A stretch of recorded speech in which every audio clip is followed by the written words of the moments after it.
You all been sitting here all day long. Oh my God. I think you need a chance to move a little bit. So why don't we take a survey? How many smart people in the room? Reach, really reach. How many smart people? 43 people. Thank you, thank you. So therefore, all you smart people, you are also rational decision makers. Reach, really reach. Reach. Come. 4 rational decision makers. All right, and so we're going to talk about how you make decisions.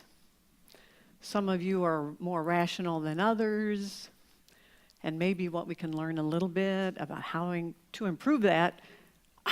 Okay. So everybody here is doing some wonderful stuff, right? Reach. Yes, wonderful stuff. So I come from the Agile software development world. If I were talking about this kind of thing at that kind of conference, then I would be talking about Agile software development, but I don't know what you're thinking about, but I'm sure it's amazing.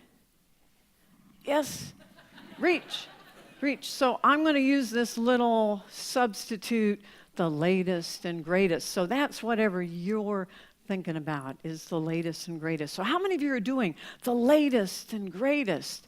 Come on, reach. Yes, indeed. All right. So how did you make that decision? I know the 3 rational people did it rationally. How did the rest of you make that decision to do the latest and the greatest?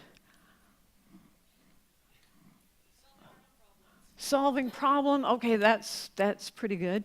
Did anybody here look at the randomized, controlled, double-blind, scientific experiments around that latest and greatest? The scientific proof that the latest and greatest is the way to go. Come on, reach. What about you 3 rational people back there? Nobody. That's actually very good because that shows you're honest. Because there aren't any randomized, controlled, double-blind experiments that show that anything we're doing really has any scientific basis. That most of the time we make our decisions based on, well, we heard about it, or somebody told us about it. And in fact, what we heard or what somebody told us is really a story. It was a good story. Now, there are lots of decisions that are made in business that look at case studies.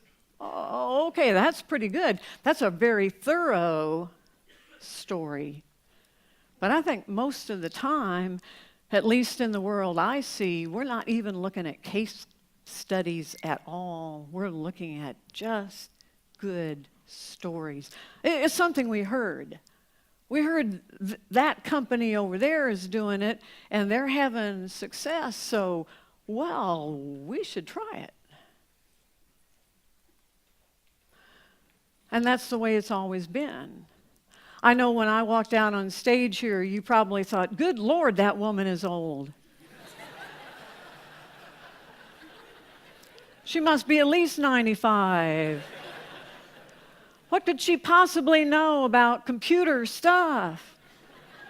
I mean, they probably didn't even have computers when she was in school. And you would be right. We were sitting around a campfire, beating out messages on rocks.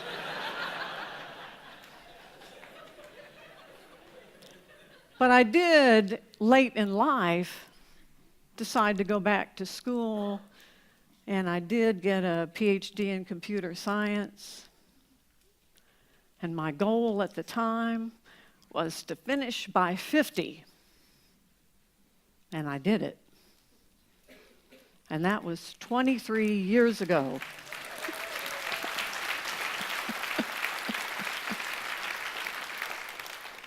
I get a lot of pushback when I talk about things like science. All these Agile fans, they say, "Hey, Linda, what do you mean?" Well, this is really just common sense. This is the way of the future. It feels good. We talk about all these Agile practices. It just makes sense. It's just common sense. So I thought maybe what we might do is look at medical science. You know, that's the first clue. If you have to say science, computer science, social science, medical science, that's a clue that it may not really be a science.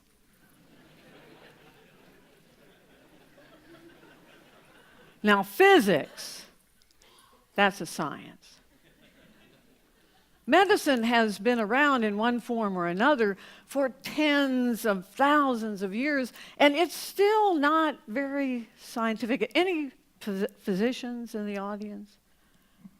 Good. Okay, so we can talk about anything we want here. Medicine is really not a science, and I hope to prove that to you. Do you know what that creature is? Yeah, you know, at the time, the leech very nearly went extinct because it was used repeatedly for anything. You got a migraine headache, we know how to do that. Cancer, no problem. Everything was treated with those little creatures up there because after all, it was just common sense. It's what everybody did. No science. Nobody looked at it. In fact, they didn't even know how to look at it. Nobody really did any science. So for 2,000 years, this is what we did. We applied leeches. That's how we killed George Washington. We have a history of killing presidents in the United States, and that was the first one. William Harvey said, wait a minute, there's got to be a better way. And he actually started to look at the science behind applying leeches to individuals. And he showed very clearly in 1628 that it was not a good idea. It didn't really solve the problem at all. But did that deter physicians? No. Remained common sense. Best practice for another 300 years. So physicians, well, maybe not so scientific after all.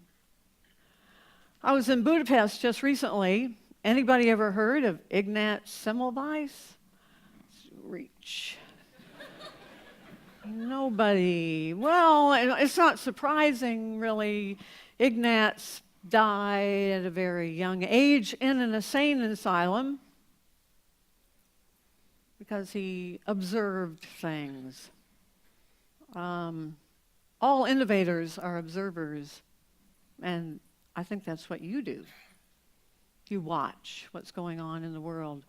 So Ignatz was a physician in Vienna General Hospital, and he noticed something very strange. There were 2 maternity wards, one staffed by physicians, male physicians, the other staffed by female midwives. And what he noticed about these 2 maternity wards was that 10 times as many young women died in childbirth in which ward? Yeah, the male physicians. Oh my goodness, I wonder why. So he observed that the male physicians did something interesting. The first thing they did when they arrived at the hospital every morning was, well, they performed autopsies on the women who had died the day before. And they went immediately from performing the autopsies to delivering the babies. And they were, in the process, covered with blood and other things. So Ignatz wondered, could there be something in the transfer of whatever from the dead women to the living women that could cause? Well, he wasn't sure. So he did an experiment. He said, I'm going to assign randomly, so it's going to be a randomized controlled experiment. And he had some of those doctors wash their hands in a solution of chlorine. And over several months, he noticed, yes, the deaths decreased significantly.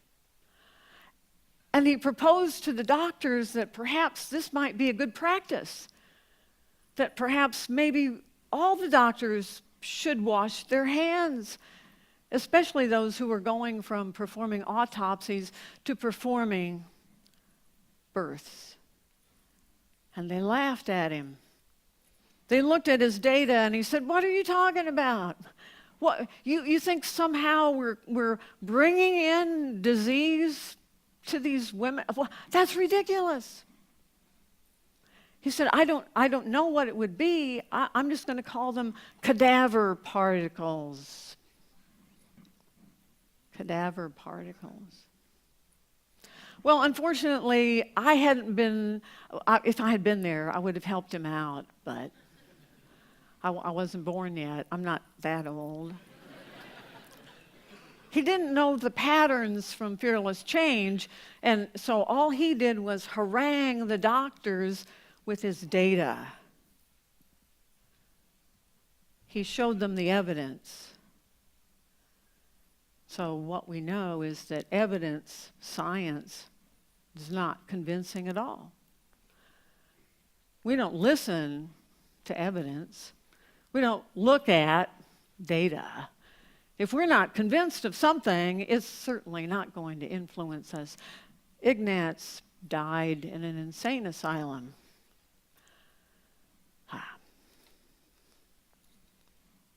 Anyone know this guy? Anybody? Yeah. Who is it? Oh, you met him personally? Was that? No? Who is he? He was the which? Anybody? Come on. Come on. Hey, that's right.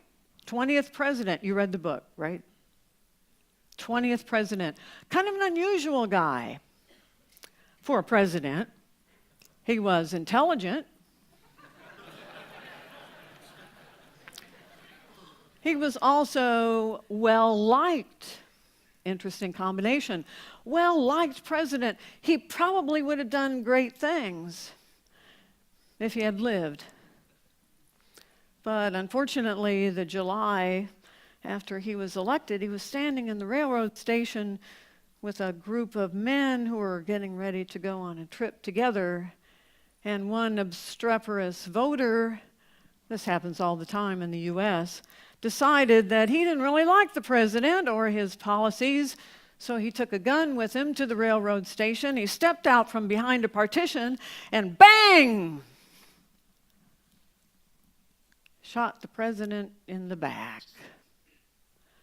The president fell to the ground, and immediately half the men rushed to grab the assailant, the other to help the president.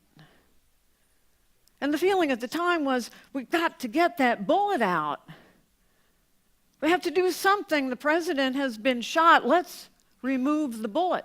So without sterilizing either hands or instruments, they began to probe the back of the president where the bullet had gone in, trying to find the bullet. no anesthetic. The president was in agony. He suffered from July through September, repeatedly being probed by various physicians who had ideas about where they might find the bullet, brought in a variety of devices to probe for that bullet. They never found it. And when he died in September, they performed an autopsy, and as they were standing in a circle around his body, they could see clearly the bullet was on the other side, tightly wrapped in cartilage, perfectly safe, was not going to harm the president. Whereas on the side where there had been repeated probings, there was an enormous amount of infection that extended from the back all the way through the chest cavity, up into the president's jaw. In the last few weeks of his life, he couldn't speak or eat, swallow. One of the doctors said, "Gentlemen, we have killed the president." Well, up at that time, most of Europe had been paying attention not just to Semmelweis, but to Pasteur and Lister, who had been able to look at those cadaver particles. But physicians in the United States, they said, "This germ theory stuff, that's hokey. We don't believe that." They didn't look at the evidence at all. But when the president died, they began to pay attention. They were convinced by the story of what happened to President Garfield in a way that all the evidence from Semmelweis, Lister, Pasteur, and all the other scientific, they could even see it now through a microscope, didn't mean a thing to American physicians.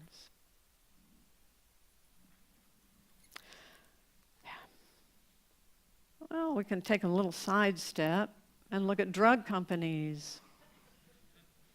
Suppose drug companies operated the way we do. We'd gather on a street corner, and I would say, "Hey, I've got these little blue pills here. You know, they really helped me. You know, really.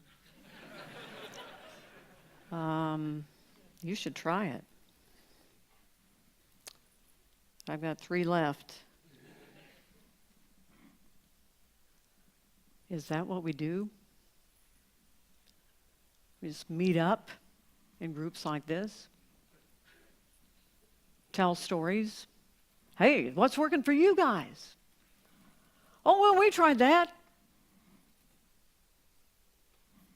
Where's the science? At least the drug companies try to do a good job. You know how they do it? They've got this group over here, and they get the drug or the surgery or the injection. And this group over here, well, they don't get anything. And then we see, well, how does that go? How's that working for you? And then we count, we get some data, and we compare, and that worked pretty well for a while until they noticed something, that even though there was significant reduction in whatever the problem was, that after a while when they started giving that drug or that treatment to everybody, they didn't see the improvement they had hoped for. And they realized something strange about us. That when we're in a drug trial and we get that drug or that injection or that surgery, sometimes we get better even though that drug or injection or surgery wasn't really doing anything. How's that happen? It doesn't really have any effect on it, but somehow we believe in it. You know, it's our belief system that made that drug or injection or surgery effective? There's a name for that. Anybody? Yeah. It's the placebo effect. If we understood the power of placebo, we wouldn't need all those drugs or injections or surgery. It's the power of belief. So now they've got to add another arm to the experiment. We've got the people who are getting the real treatment, and we got the people who don't get anything. And now we have to have a group of people who get something that looks like the real thing, but isn't. It looks like that drug or that surgery or that injection, and they get better. In fact, my daughter works in the drug industry, and she says, "Mom, don't tell anybody."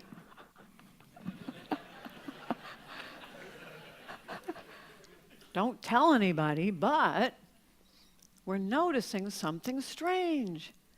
In the drug trials, the percentage of people who get better with placebo is increasing. Used to be about 50% of people on a placebo would get better. Now it's more like 60 or 65. Why is that? I don't know. I just thought I would throw it out because she told me not to tell anybody. So I just thought, I got to tell you because I think it's fascinating. I think it's fascinating. And of course, I now have a talk. I have a whole talk that I give that's called, "Is Agile a Placebo?"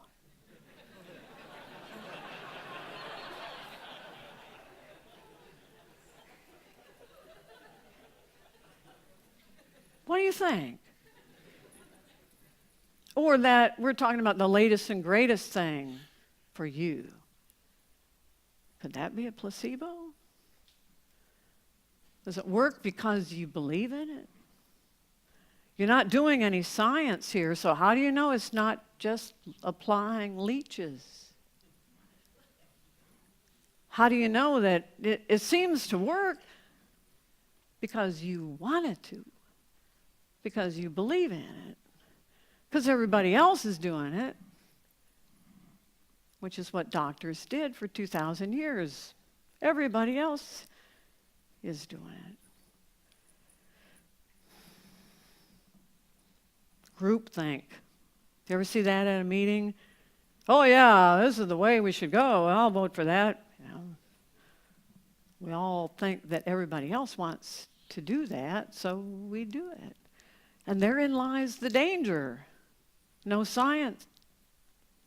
Bad decisions. Lots of stories. Is that a bad thing? Well, here's what we know about most organizations is they're not going to support experiments, not real experiments. I mean, it's expensive, it's difficult. How are you going to do a randomized, double-blind, controlled, placebo-controlled experiment on anything that we look at? How are we going to do that? And at least most executives that I talk to, if you even suggest that we're not sure, that we're maybe working around a hypothesis, how's that going to go over? I don't think so. They want to know for sure, is this going to work? They're not interested in a real scientific experiment. Now, I know we talk about experiments. Doesn't everybody do that now? We say, oh, well, let's just do an experiment. No, you're not. You're not doing an experiment. We have really bastardized that word. We have adopted it and used it for our own purposes. We mean try. We're going to try it. There's no hypothesis. There's no randomized, double-blind, controlled experiment. There's no data collection or analysis. Those are not experiments, people. Sorry.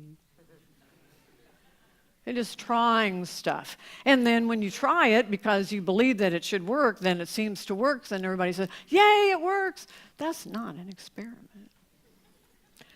So Linda, come on, can you give us a little hope here at the end? You've told us all these nice stories. So here are some things we can do, and luckily, we can already do this just looking at many of the talks you have heard today. There were lots of examples of an examination of a little piece of what we're doing now. So here are a couple of examples from Agile development. There's a book on pair programming that contains real experiments that were done with pair programming. This is a paper. In fact, as I mentioned any of these papers, if you'd like to have them, just send me an email and I'll send them to you. A paper with real experiments on pair programming. So sometimes we can't do the whole thing, but we can look at some of the practices or some little piece of what we're trying to do.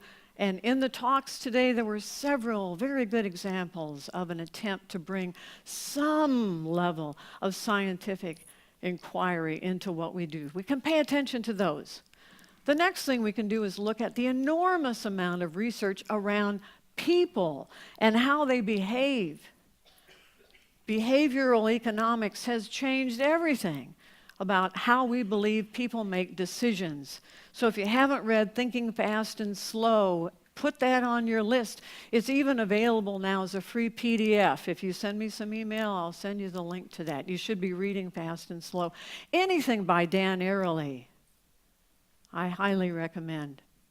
And of course, The Progress Principles, a book by Teresa Amabile, Harvard Business Review, they did a controlled study of how developers produce products. So she's looking at our domain.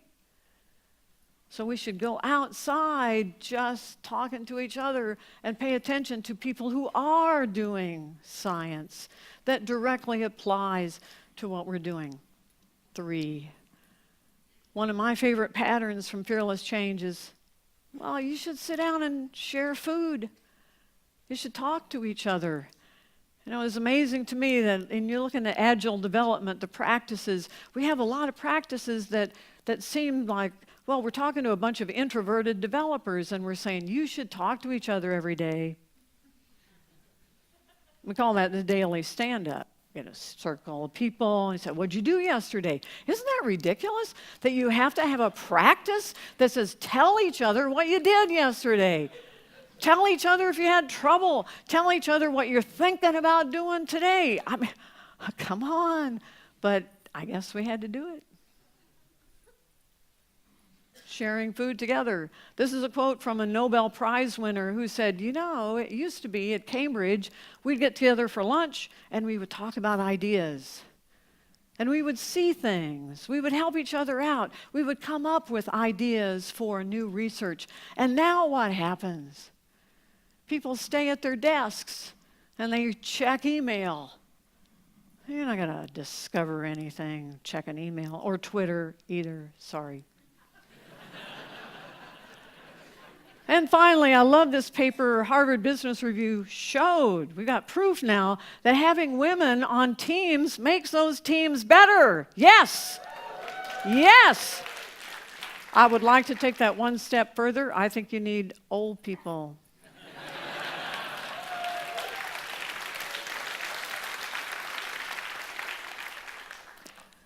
I wrote most of this up in a little paper, and I'll be happy to send it to you, but let me close with one thing. I hope you have been convinced, that you're convinced, by stories. And whenever we have an idea that we embrace, that we feel passionate about, what do? We turn around and we try to objectify that, and we create a nice logical argument, show the benefits, show the reasons why others should adopt that. In other words, we're trying to use a logical, rational approach to convince people when I'm here to tell you that doesn't work. You need to have a good story. Of course, it's good to have all that data and all that nice, subjective, logical information, but what you really need to sell your idea to anybody is a powerful story. Thanks for listening. Bless you.